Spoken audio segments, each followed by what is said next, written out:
Okay, it's starting. I'm trying to get my shoes in there. Okay, here's my audience. Is it going over? Mm-hmm. Can y'all see yourself? Oh, yeah. Okay, cool. Okay.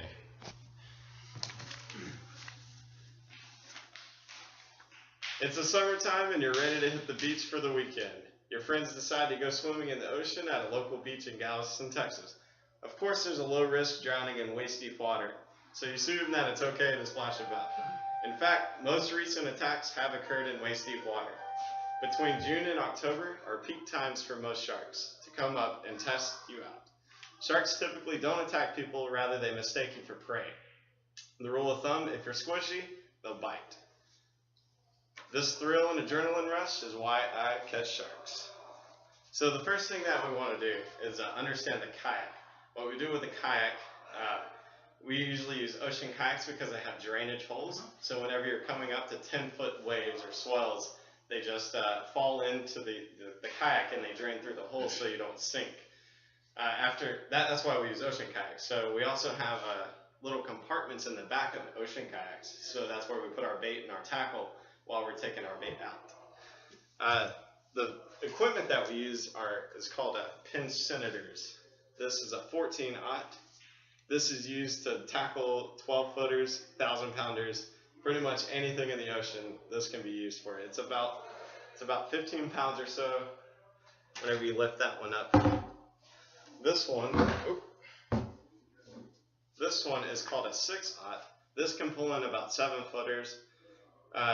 Usually 4 to 7-footers is what this one's used for. We also use shark leaders. The shark leaders are about maybe 1,000-pound test. So a 1,000-pound test doesn't mean that it breaks at 1,000 pounds. It can actually pull in maybe a 2,000-pound shark, 3,000-pound shark. I mean, there's no such thing as 3,000 pounds, but it could. Our hooks are usually about the size of our hand. So if you can imagine a hook the size of your hand into your mouth, it's pretty big. So the mouth of a shark has to be about this big. So the weights that we use are called spider weights. They're usually about 8 ounces, and they have little prongs on the side that whenever you drop them, they'll hook into the sand and just stick in. So they're called sand weights or spider weights. So whenever we use this equipment and the bait in the kayak, what we'll do is we'll get in the kayak and we'll have our rods. We'll set our rods. Almost better. We'll set our rods on the beach just like this, or someone will hold it. Someone will hold it like this, and they'll hold it while we get in the kayak and we load up the bait and all that stuff into the back of the kayak. So someone's holding it and someone kayaks out. Whenever they're kayaking out, for this one, the 14-aught, they'll go out about maybe 600 yards. So it's equivalent to about 6 football fields. If you can imagine, that's pretty far when you're looking across all the way out there. It's important to keep eye contact too, because the swells, you just blend into the horizon and you can't see them. So you got to make sure that they're all right. Make sure that whenever they drop it, you tighten the line. So okay, they kayak out there, and you just remember to stay tight and paddle hard once you get to the waves so you don't sink. Again, we use ocean kayaks because of the big waves, so they'll just drain through. So you get splashed, but you just got to keep going. Yeah. We also use life jackets as well. So you just got to make sure be safe, especially out in Galveston because of the surf and the current. A lot of people are drowned out there, so it's important to have a life jacket. We never go out there without a life jacket. Safety is first, and especially in shark fishing because it's so dangerous. So after we load up the kayak and we have it out there, the person who's out there will reach behind them after you determine the waves. Whenever it starts to calm down, you really got to predict the wave and be ready to turn around, because once you stop, the person on the land can't see you. They just feel you stop. So once you stop, you have about 20 seconds to hold it. You got about 20 seconds to take the bait off of the kayak. So what you want to do is you take the weight off first, because once you take the weight drags the bait also. So you're not struggling with the hook inside of the bait or whatever. We use bait this big, usually stingray or mullet. The stingray, probably about that big. Stingray. Yeah. And we use stingray because they stay on better, and only sharks are going to pick up stingray. If we use any other kind of fish as a bait, probably about this big, maybe 12 inches, a foot, so like that, anything can pick it up. A stingray could pick it up. Another big fish could pick it up. So that's why we usually use stingray. But so they'll drop it off, and it'll just sink in. Once it sinks in, the person on the shore feels it. So that's why you only have about 20 seconds, and they can vividly see you. Not very clear, but they can kind of see you, and once they see you stop, they're gonna pull. So if they pull before you take it off, you're gonna start spinning, and then the waves can catch you, and then it'll capsize and you'll flip over. So it's very important to do it quick and efficiently. So have it planned out before you get out there. So once you drop it, the person on the shore, they'll reel it in, tighten it up, and just pull it, and then they'll set the rod to make sure that it stays and it's tight and the line is straight. So on your way back, if the waves are really big, you want to go backwards.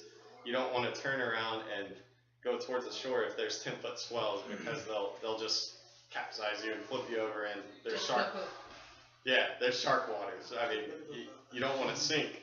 So on the way back, if they're really big waves, you want to be sure to go slow, and the current will bring you in. So you can tackle these waves head on rather than from behind you, and they fool you and trick you and you're gone. So it's very important to make sure that you're safe on those. Okay, so once you get back, you really just play the waiting game. You just wait until the line makes this noise. Once a shark is on, it'll go just like that, really, really loud, and it just infinite noise until you stop, until you run over there, grab it. The reason why I have so much line on this, I have about 1,600 yards, so I have over a mile of line on this, is because if there's a monster shark on there, I can let it run and let it tire itself out rather than me having to worry about it and tire it out.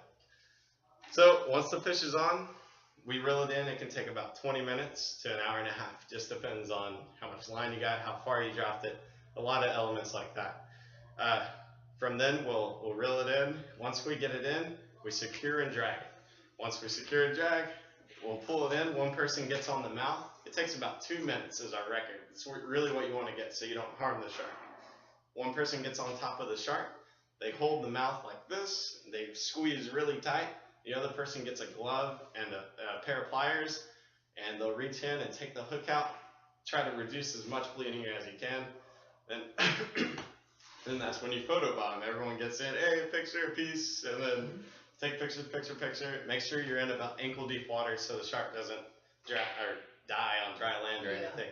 So then from there, you'll grab the shark, and from the tail, and you'll come back in the water backwards to get the water going inside of the gills. And whenever you come, let me set this down. Maybe. Oh, that's not. So whenever you're coming back, you want to pull the shark in like this and rotate it around like that, and just give it a light shove so it'll go with the current and get back in the water safely. So after that, that's the catch and release.